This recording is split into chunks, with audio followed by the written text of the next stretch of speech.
E aí, meu povo? Tudo bem? Professor Jair aqui. Hoje nós vamos corrigir a prova paulista de Química Aplicada do terceiro ano.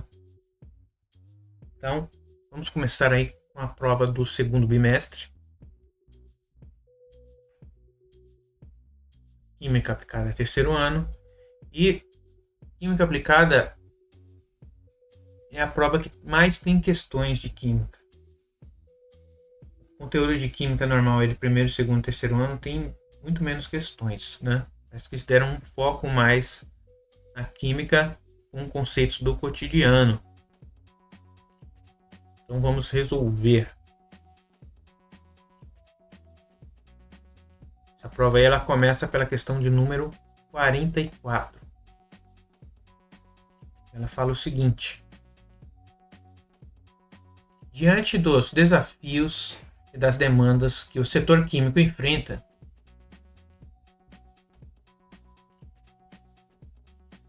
hoje, qual das alternativas a seguir retrata de maneira fiel a função dos profissionais da indústria química na produção de métodos sustentáveis e inovadores? Vamos ver. Alternativa A. Os especialistas priorizam unicamente a produção em grande volume, deixando de lado questões ligadas ao meio ambiente. Aí está correto. Lógico que não, né? Está errado essa primeira. Vamos colocar aqui um risquinho.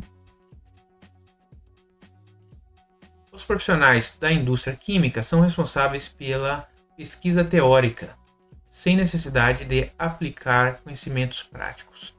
Muito pelo contrário, os químicos atuam na prática sim. C. Os profissionais trabalham na modernização de métodos buscando a produtividade e a diminuição dos efeitos ambientais, além de elaborarem soluções sustentáveis. Com certeza. Alternativa C. Vamos para as outras só para ter desencargo de consciência aqui, né? Mas os especialistas se ocupam apenas, esse apenas aí toda vez que tiver apenas ou algo do tipo, já meio que fica cabreiro, com o cumprimento das normas, sem participação na criação de novas tecnologias. Errado também. Os profissionais da área química não necessitam de atualização constante, já que os conhecimentos obtidos bastam para toda a vida profissional. E de que profissional que não precisa de atualização? Me diz. Ainda mais numa sociedade agora com inteligência artificial e tudo mais. Isso aqui é, pelo amor de Deus, né? Alternativa C, a questão 44. Vamos para a próxima. Questão 45. A engenharia química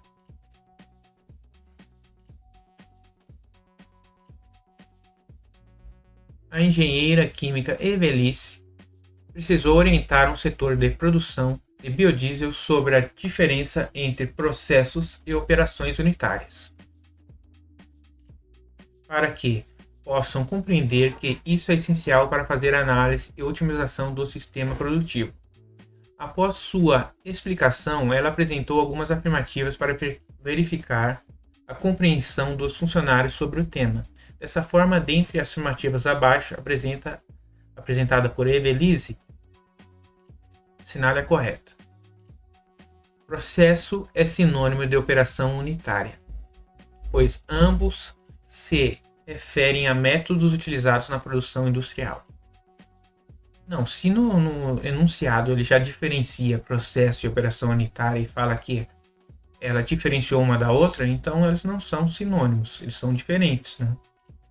Operações unitárias são um conjunto de várias etapas que transformam uma matéria-prima em um produto. Então, isso daqui é o contrário. Processos são um conjunto de várias etapas. Operação unitária, uma só. Então, não é. Tanto o processo quanto a operação unitária representam a mesma coisa. Sabemos que não. Apenas com nomenclaturas diferentes de acordo com a indústria. Os processos sempre são mais complexos do que operações unitárias, pois dependem delas para acontecer. Perfeito. Então, os processos são formados por várias operações unitárias. Então, o processo constitui algo maior, né? O processo envolve uma série de operações unitárias interligadas, enquanto a operação unitária refere-se a uma etapa específica, como mistura ou separação. Então, aqui nós temos a alternativa D como correta, tá?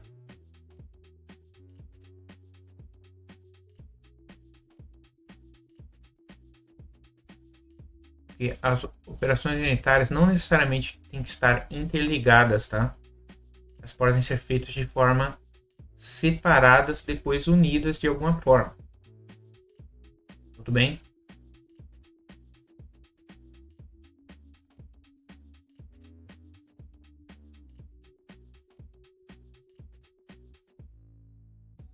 Questão 46. Em uma aula experimental de química, os estudantes receberam uma amostra de água poluída, notando sua aparência opaca e a presença de resíduos sólidos. A missão deles é torná-la visivelmente limpa, depois de debater sobre as várias técnicas de separação de misturas. O grupo optou por colocar em prática um processo para eliminar as impurezas. Diante disso, qual das alternativas a seguir seria a mais indicada para os estudantes alcançarem esse objetivo? Aí ele colocou aqui, olha só.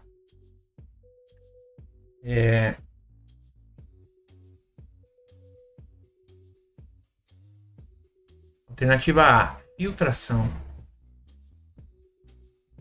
B, catação. Catação, meus queridos, somente se fosse substâncias muito grandes, né? Eu ia lá e fazia a catação e a separação. Por exemplo, quando a gente está fazendo ali fazendo a separação no arroz, no feijão, tal, a gente retira as pedrinhas, alguma coisinha, alguma sujeirinha que tem ali. Isso é a catação. Evaporação, se eu não tiver todo um aparato para pegar essa água novamente, eu vou evaporar, ela vai para o ambiente, então eu não consigo separar de forma adequada. Loculação, também não, porque ele fala o quê? Que ele tem resíduos sólidos ali. Loculação é o colocar uma substância química para formar flocos, né? Eu tenho que coagular, depois flocular. Decantação. A decantação, a substância ela só vai se depositar no fundo. É o que ele já fala aqui.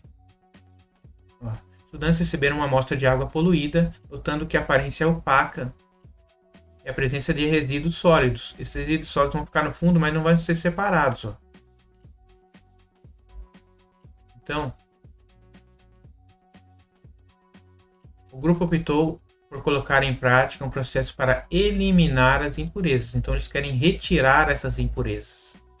Então, a decantação não vai retirar, ela vai só decantar no fundo, mas não vai retirar.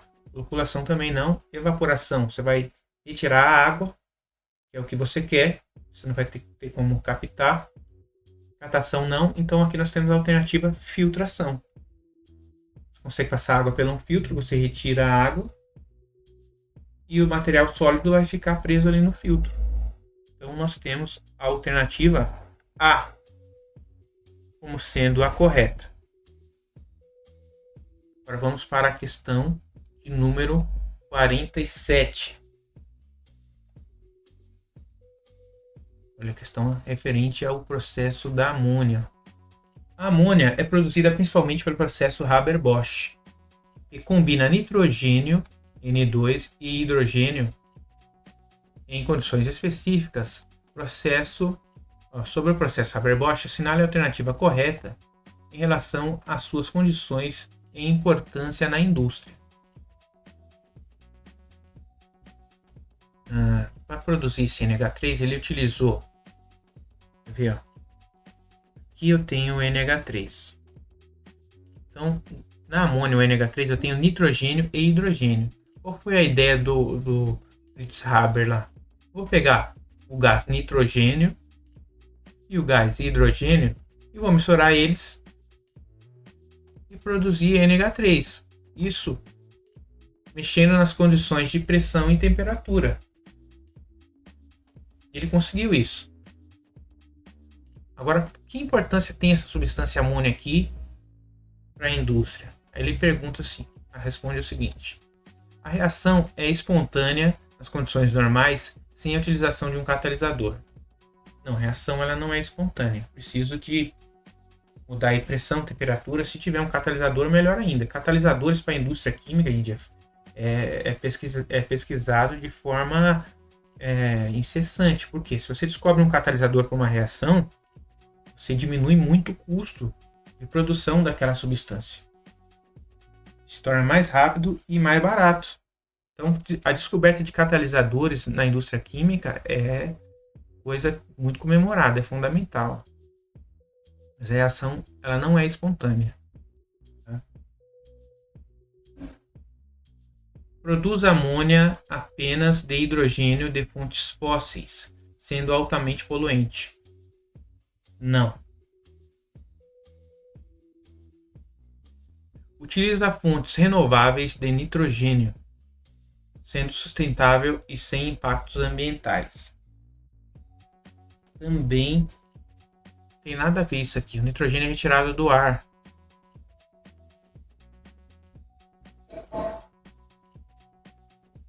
Ocorre em temperatura moderada e alta pressão, com um catalisador que acelera a reação. Perfeito, perfeito. Por que não compensa aumentar tanto a temperatura e aumentar mais a pressão? Porque o hidrogênio aqui, ó, ele é uma substância inflamável. Se eu aumento muito a temperatura, eu aumento o risco também de acontecer uma explosão. Isso aconteceu muito quando o pessoal estava tentando sintetizar. Não foi só o Fritz Haber que tentou fazer isso. Outros também tentaram e alguns tiveram acidentes terríveis, né? Então, ele aumentou a temperatura um pouco, depois aumentou de forma maior a pressão, e também arriscaram, mas nem tanto nesse caso, e utilizou um catalisador e possibilitou deslocar a reação para formar mais amônia. Ela não vai ser 100%, mas ela vai ser uma porcentagem satisfatória para viabilizar economicamente você produzir amônia. Então a alternativa D está correta. Requer baixa temperatura e alta pressão, favorecendo a formação de amônia com um catalisador.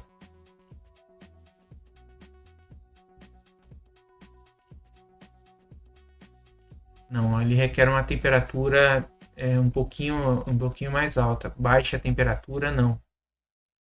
Você coloca em temperatura muito baixa, a reação também não é favorecida. Tem que ter uma temperatura moderada.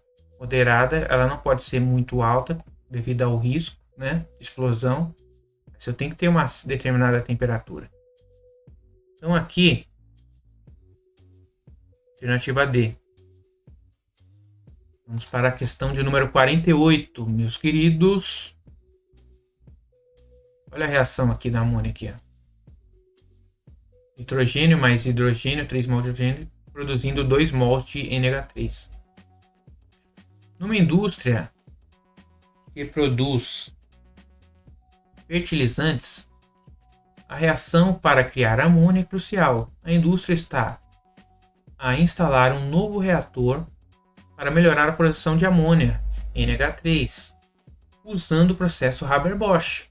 Recentemente, o reator recebeu 42 toneladas de nitrogênio e 12 toneladas de hidrogênio, que são essenciais para essa reação representada pela seguinte equação. Aí, essa questão aqui a gente não vai fugir, a gente tem que fazer calculinhos, não é isso? Então eu tenho aqui as informações, 12 toneladas de hidrogênio e 42 toneladas de hidrogênio.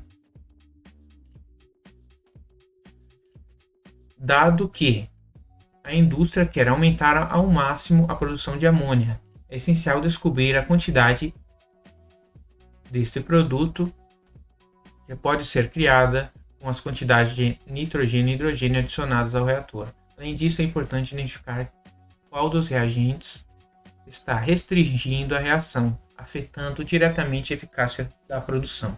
Isso quer dizer o quê? Eu tenho um dos dois aqui que está numa quantidade maior do que o necessário. Então, o que está em quantidade menor vai estar limitando. O que está em quantidade maior vai sobrar sem reagir. Se a reação fosse completa, né? Como ela não é, mas tudo bem. E hipoteticamente, ele me dá aqui as massas molares, as massas de 1 mol. Aí eu tenho 1 mol de N2. Quando eu não tenho nada na frente aqui, eu tenho 1. Vou colocar aqui. Tenho 1 mol de N2, 3 mols de H2 e 2 mols de NH3. Tá, e daí, professor? Daí que nós vamos ver o seguinte.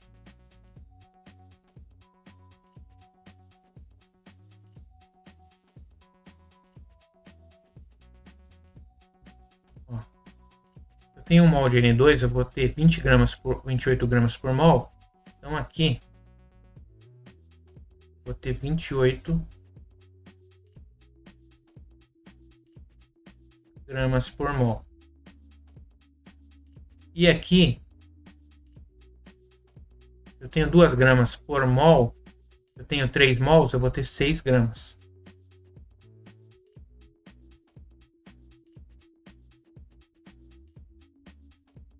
Esse outro aqui, 17 gramas. 17 vezes 2. 17 mais 17, 34.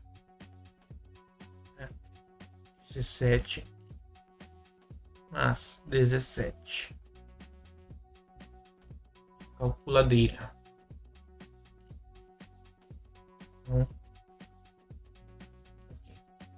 34 gramas por mol. Agora vamos para a calculeira. Ele fala que tem 42 toneladas de nitrogênio.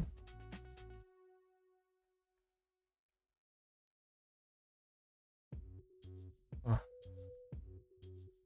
28 gramas, ele tem 42 toneladas.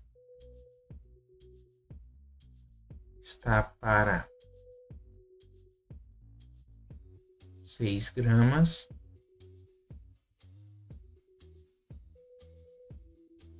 E 42 toneladas está para X toneladas. Se esse valor aqui de hidrogênio for maior do que 12 toneladas, aí a gente vai ver quem é o limitante ou limitado aí, ou se for menor. Vamos achar essa conta. A gente faz 42 vezes 6 dividido por 28. E vamos fazer aqui rapidinho. 42 vezes 6, 258 ou 52, dividido por 28, é igual a 9 toneladas. Então, se eu tenho 42 toneladas de nitrogênio, eu preciso de 9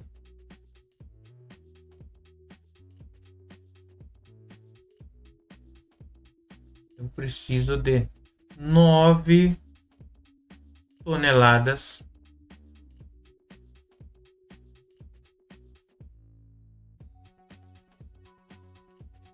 de hidrogênio. 9 toneladas.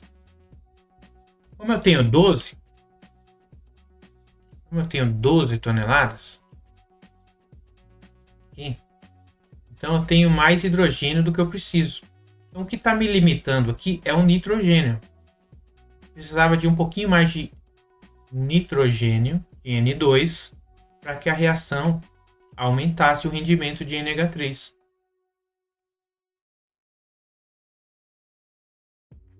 Aí ele fala o seguinte, olha só. Com base nesses dados, qual a quantidade prevista de amônia que pode ser produzida? E qual é o reagente limitante? O reagente limitante a gente já viu que é o nitrogênio. Ele está limitando a reação. Agora, a quantidade de amônia a gente vai fazer agora, olha só. Se eu tenho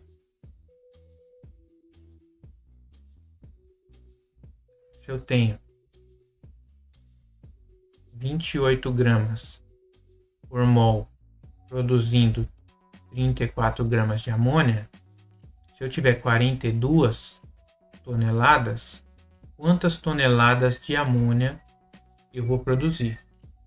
Aí nós fazendo essa conta rapidinho, fica 42 vezes 34, 1.428, dividido por 28, é igual a 51. Então,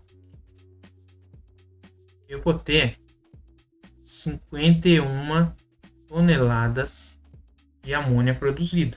Vamos ver se eu tenho alguma alternativa com esse valor. Olha, não é que eu tenho, rapaz. Olha só, vamos tirar a calculadora da frente. Então, eu tenho aqui como reagente limitante o nitrogênio e 51 toneladas de amônia produzido. Alternativa C, então, que é o que a gente achou. Pensamos que não ia ter nenhuma questão com cálculo, mas tivemos. Ó. Apesar de ser química aplicada, parte um pouquinho mais conceitual, mas tem um pouquinho de cálculo também. E só essa só, mas não, tem mais uma aqui. Ó. Agora vamos para a questão de número 49.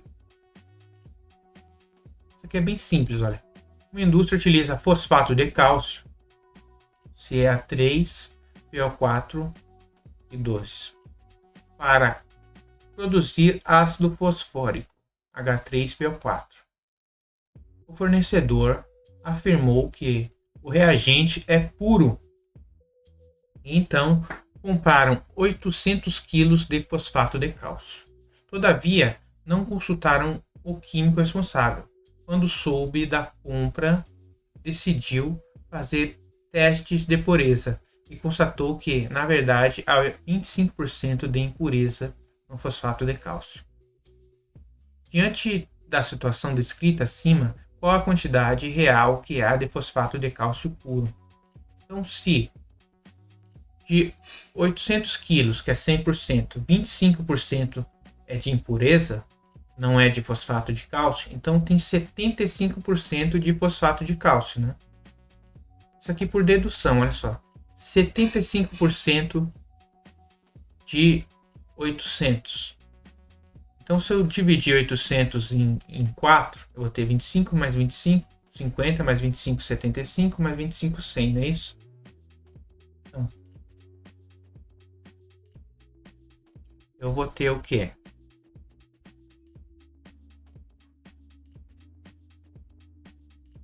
$200 é 25%. Então, se eu vou ter mais 200, 50%, mais 200, 75%. E mais 200, 80%, que dá os 800. Então, 75% é o quê? 600 quilos. É o quê? Alternativa E. E eu não precisava nem fazer nenhum cálculo, né? Se 25% é impureza, 75% é o fosfato de cálcio. E 75% de 800 é 600. Alternativa E. Vamos para a questão de número 50. No número 50, com o aumento da necessidade de produção de alimentos, impulsionada pelo crescimento da população mundial, o emprego de fertilizantes artificiais virou algo normal na agricultura atual. Considerando as vantagens, as aplicações, os efeitos no meio ambiente e os métodos sustentáveis de adubação, qual das opções abaixo está correta? Aí, alternativa A. Utilizar fertilizantes artificiais é totalmente seguro para o meio ambiente? não apresentando qualquer perigo de contaminar o solo e a água? Não, ele tem risco sim. Qual é o risco de utilizar fertilizantes em demasia? Esse fertilizante ele não ser absorvido totalmente pelas plantas, sobrar fertilizante no solo ali, aquilo pela chuva é arrastado para os rios e córregos e para dentro do solo e contaminar. Então, você usar indiscriminadamente contamina sim. Colocar fertilizantes nitrogenados em excesso pode aumentar a produção das plantações para sempre sem trazer problemas? Não. Primeiro que não é só nitrogênio, né? Então eu tenho outros nutrientes também. Então não é só um dos nutrientes, é igual nós precisamos de vários nutrientes para ter uma saúde aí considerável, né? Então se a gente consome só um tipo de nutriente, a gente vai ficar desnutrido. As plantas do mesmo jeito. Se eu coloco só nitrogênio, ele precisa de nitrogênio. Nitrogênio, fósforo, potássio, enxofre, entre outros elementos, em maior ou menor quantidade. Agora, colocar em demasia vai trazer problema também. Usar fertilizantes orgânicos é menos eficiente do que usar os artificiais para ajudar as plantas a crescerem. Não necessariamente. Usar fertilizantes orgânicos, ele tem um problema que a gente não consegue aumentar em escala, né?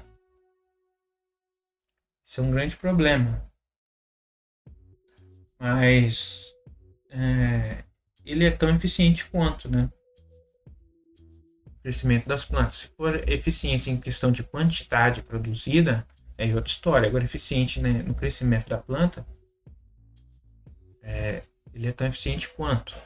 Adotar métodos de adubação que não prejudicam o ambiente, como rodízio de plantio e adubo verde. Não traz vantagens importantes para o solo e a natureza. Na realidade, ele traz vantagens sim. Esse rodízio de plantio aqui é para a gente não exaurir o solo, porque a planta ela não absorve os nutrientes do solo, o gás carbônico da atmosfera para produzir o alimento. E eu tenho uma planta que só retira esses nutrientes, a gente tem um problema, vai ter uma hora que não vai ter mais nutriente ali. Adubando, vai ficar inviável. Aí o que eu faço?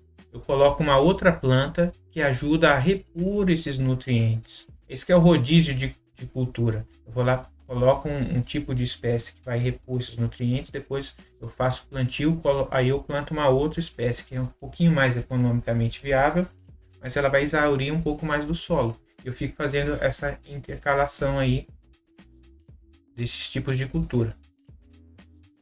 Aí aqui está o seguinte: juntar fertilizantes artificiais com ações de cuidado sustentável, como adubo verde e a compostagem, podem ajudar o solo a diminuir os impactos ruins no ambiente.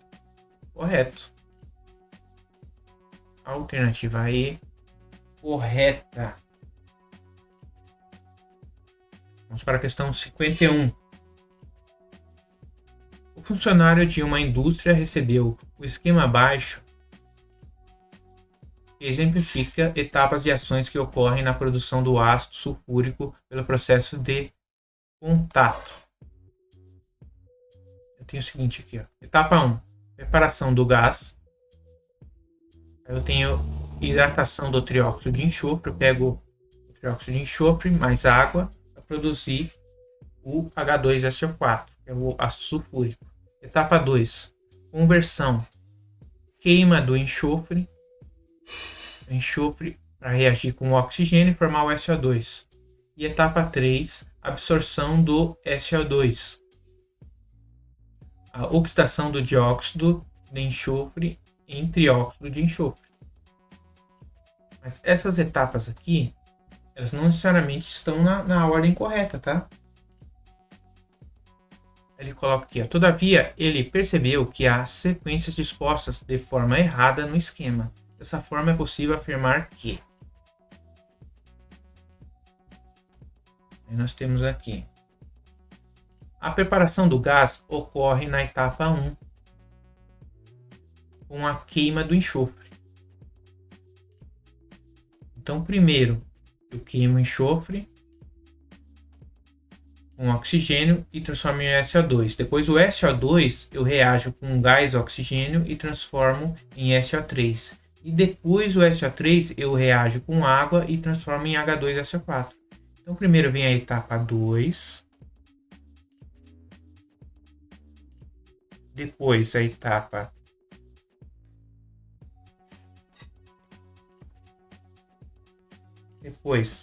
etapa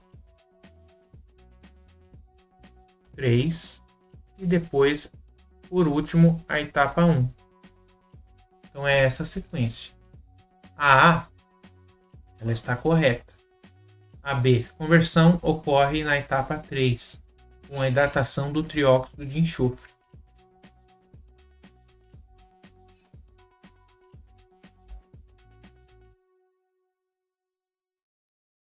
Não. A conversão ela ocorre na etapa 2. A absorção do SO2 ocorre na etapa 1. Não, na etapa 1, aqui ó, é a preparação do gás. A preparação do gás é justamente essa daqui, ó.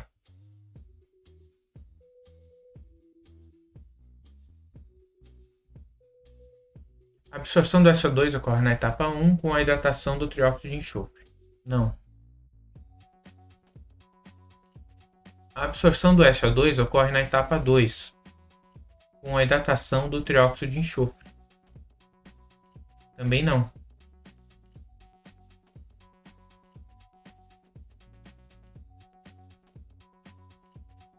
Então, nós temos aí a alternativa A como a correta.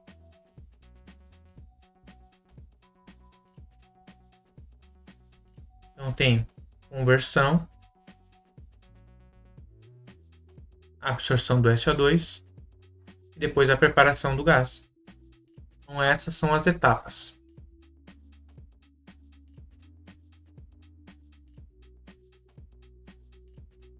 Vamos para a questão de número 52.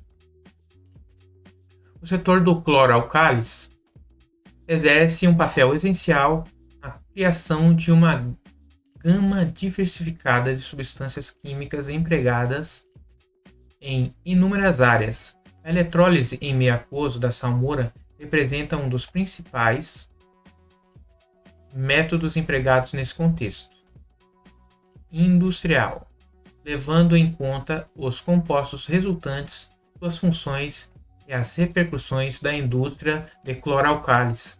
Escolha a opção correta. Aí nós temos aqui o seguinte: a eletrólise da salmoura ocasiona muita produção de etileno,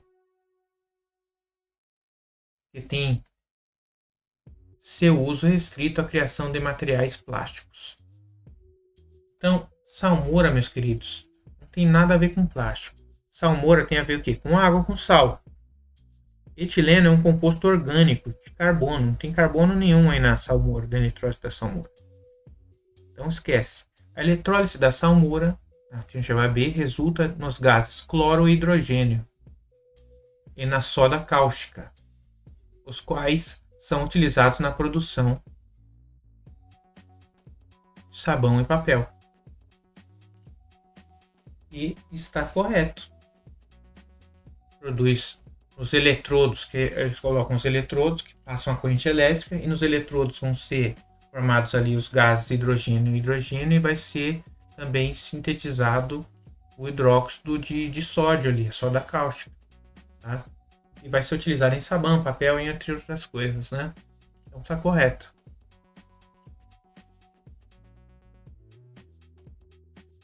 B.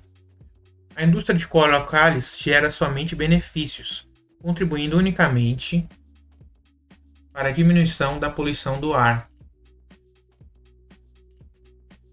Não tem nada a ver isso aqui. Contribuindo unicamente para a diminuição da poluição do ar, não tem nada a ver. A soda cáustica resultante da eletrólise encontra uso apenas em indústrias petroquímicas, sem aplicação nas indústrias alimentícias e metalúrgicas. Muito pelo contrário, soda cáustica ela encontra não só nessas aí, mas em muitas outras, tá? A produção do cloro na eletrólise serve unicamente para higienização de piscinas, não tendo outras utilidades importantes. Muito pelo contrário, purificação da água. Se não fosse por essa produção, nós não conseguiríamos fazer vamos dizer assim, o tratamento de água de forma adequada, desinfecção, entre outras coisas, né? Agora, questão de número 53. As tintas são amplamente usadas no dia a dia e na indústria, desde pinturas decorativas até revestimentos anticorrosivos. Sua formulação envolve pigmentos, resinas, solventes e aditivos, que definem suas propriedades e aplicações. Considere as seguintes situações. Situação 1, 2 e 3. Aí eu tenho a primeira, segundo as fotinhas aqui, né? Um portão que necessita de revestimento resistente à umidade para a estrutura metálica exposta. Portão enferrujando. Situação 2. Um artista testando uma paleta de tintas que tenham secagem rápida e cores vibrantes para uma tela. E 3. Um marceneiro pintando um móvel com uma tinta que precisa de um acabamento brilhante e durável para peças de madeira. Com base nos componentes e nas funções das tintas, qual alternativa indica a opção adequada para a situação descrita? Eu tenho aqui tinta de proteção para a situação 2. Na situação 2, para ver cores vibrantes, né, para o quadro. Proteção, situação 1 e 3. Pois os pigmentos metálicos são aditivos antifúngicos essencial para atender necessidades da artista. Tinta decorativa para a situação 3. Escolhendo então uma resina e solvente que influenciam diretamente a durabilidade e o acabamento do móvel. Sim. Ó. Na questão 3, ele pinta o quê? Para deixar o móvel mais bonito. E para fazer também o móvel não ser atacado aí por traças, tudo mais, para a madeira não apodrecer, né? Então, ele faz o acabamento e faz o tratamento também. Tá correto. Tinta, ó, a C, tinta decorativa para a situação 1. A situação 1 não tem nada de decorativo, é para revestir, para proteger da oxidação. Os solventes voláteis garantem maior resistência contra a umidade. Não. Tinta artística para a situação 3. Pois os pigmentos orgânicos, não. Aqui na situação 3 não tem nada de artístico. É na situação 2 aqui, ó, do quadro. Todas as situações podem ser resolvidas apenas pela variação da concentração dos solventes na tinta. Pois todas são classificadas como tintas de proteção. Não. Então, nós temos aqui a alternativa B como sendo a correta.